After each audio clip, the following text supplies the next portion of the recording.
Hey there, positive people. You got Dana here, and I apologize for not posting recently.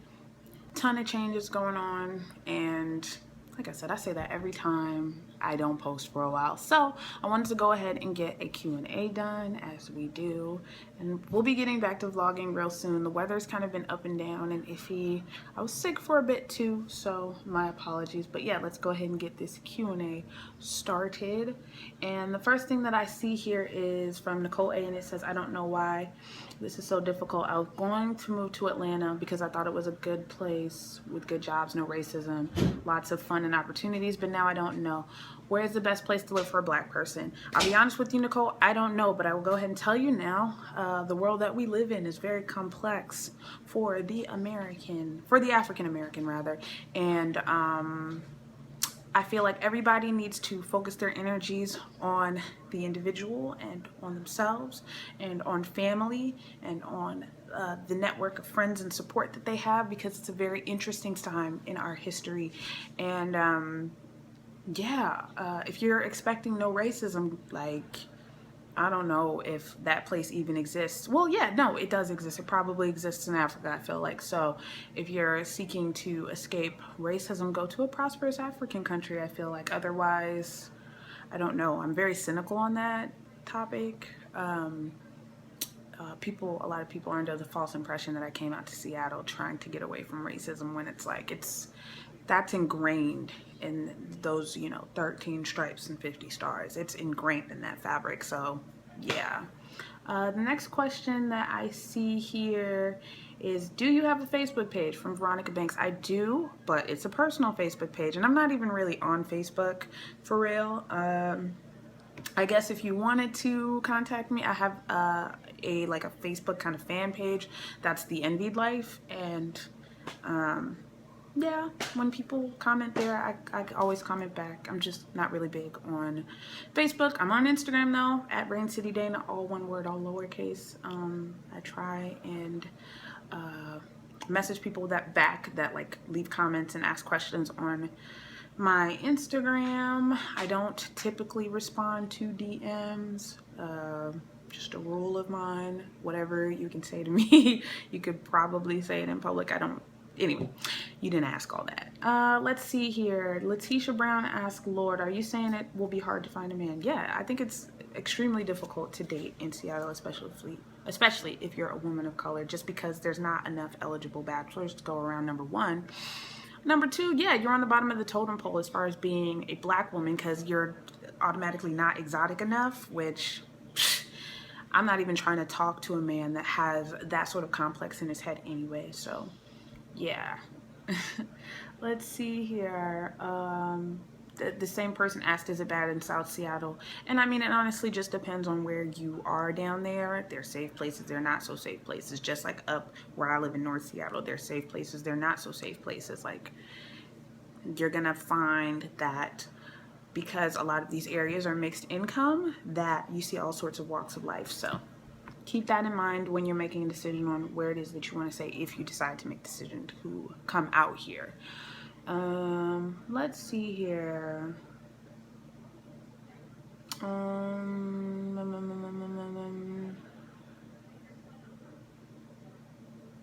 Sarcasmo Jones asked what my thoughts were on the election, and I was going to talk about this in another video, but honestly, I feel like everything I could have said has already been said. First things first, I'm not surprised with how the election ended, because I feel like Hillary took the time to, and I hate to say it, pander to every other community except for the white working class or the white blue collar workers. And I hate to say it, their voting power, because a lot of them are in the majority, was going to make all the difference once it came to electoral votes. Yeah, also couple that with where we are during this time period. I feel like right now, if you're a bigoted, narrow-minded person, this is like the perfect time to live in. If you want to be problematic, if you want to be racist, if you want to be misogynistic, like, this is the time to have the floor and a voice, and not face any of the consequences that come with spewing hate. So yeah, I'm not surprised with the way that things ended. I'm not at all discouraged by the way that things how the results took place. Like, I'm almost numb, I guess. My only big concerns would be any changes to reproductive health. But yeah, the state that I live in seems to be very much about being inclusive. So I'm not going to worry too much about the particulars. He's obviously appointing people that, I mean, I question the sort of legacy he wants to leave, because for a while I was under the impression that like Trump was just trolling us all and this was nothing but in the grander scheme of things, promotion for himself. So in my mind, I'm thinking the plan would have gone, yeah, I'm gonna go ahead and do this whole so like, long story short, I'm not looking for my president to be like my hero or anything. Obviously there's legislation that I would prefer to pass and things like that, but I'm definitely of the mind of like being extremely self-sufficient and not putting all of your hopes and dreams and fears into government. But again, that's me personally, and that's why I try not to make political statements on this video, because I kind of feel like a lot of the things that I believe in probably wouldn't align with a lot of people's beliefs. The next question was, is it hard to get an apartment in Washington State? Which I've answered this so many times, but no, it's not hard if you have the money. Like, plain and simple, it's not hard if you have the money. It's super competitive for like affordable housing, but if you've got the money to like blow on something that's overpriced, then there's tons of options out here.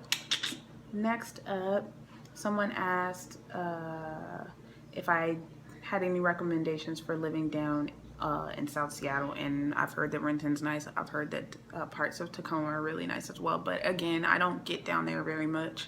I need to, but for the time being, I don't. So I don't really know that area, but there are tons of other Seattle vloggers that live out in South Seattle that you can check out. Next up, somebody wrote on my DUI video, I had two DUIs and ended up paying them off and had them taken off my record. Total cost $7,000.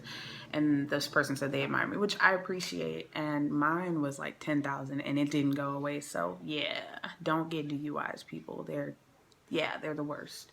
And depending on your lawyer, sometimes you can get these awesome lawyers who make it go away or turn it into reckless driving or something like that. I had like a newbie lawyer, and at the time I didn't know a lot about law and about lawyers, and hindsight's always 20/20, and 22-year-old Dana didn't know that, yeah, you should get somebody who's like well-versed in, you know, putting together plea deals in these sorts of cases, especially because it was my first offense. And if I knew then what I know now, I definitely would have paid the extra money to a better lawyer, because I ended up spending, you know, the amount of money that a better lawyer would have been worth. So yeah. Someone asked about chatting with me to get more information about Atlanta, and it's like, okay. All right. Yeah, I mean, those pretty much were kind of the ones that really stuck out to me. Again, if you got a question, leave it down in the comment section below. I'm gonna try and upload more. I totally apologize. The channel is continuing to grow and I'm not doing a good enough job of being here more often, but I will try and get more vlog videos out. The holidays are here again, and there's tons to kind of see and do in Seattle around that time period, so I'll just have more to do. I'm not big on like spending a ton of money to film, and I'm not gonna go out of my way to do things to film either, so sometimes I just kind of go radio silent, which I apologize for, but y'all are tired of hearing me apologize. So yeah, I'm gonna go ahead and wrap this up, and we're chugging along past 1,200 subscribers at this point, which is super awesome. Thanks to all the new people that have subscribed, and to all of the hateful people that come on the video and talk about how I need to leave Seattle, or that like I'm trash because I'm a black woman in Seattle, or somehow I'm promoting like black people coming out to Seattle, and that's not what this channel is about. And if somehow my story motivates other people to come out here, you know what I mean? I'm not the gatekeeper at the end of the day, and anybody with the access can come. So, you know, that's all I have to say about that. And yeah, to the people who, like I said, I'm not going to be able to catch every single person, but I'm also not going to allow for my comment section to be this place where people can spew hate. So yeah, I'm watching and I'm doing the best that I can. And I'm also probably, if this channel continues to grow at the rate that it's going to start getting people to moderate, because yeah, the comment attacks that take place in the wee hours of the morning are getting pretty tiring and taxing emotionally. And I think I've told y'all before that I'm like super sensitive. So yes, my low battery thing came up. To have people come on the channel and be hateful is like super annoying. So yeah, till later. Peace, positive people.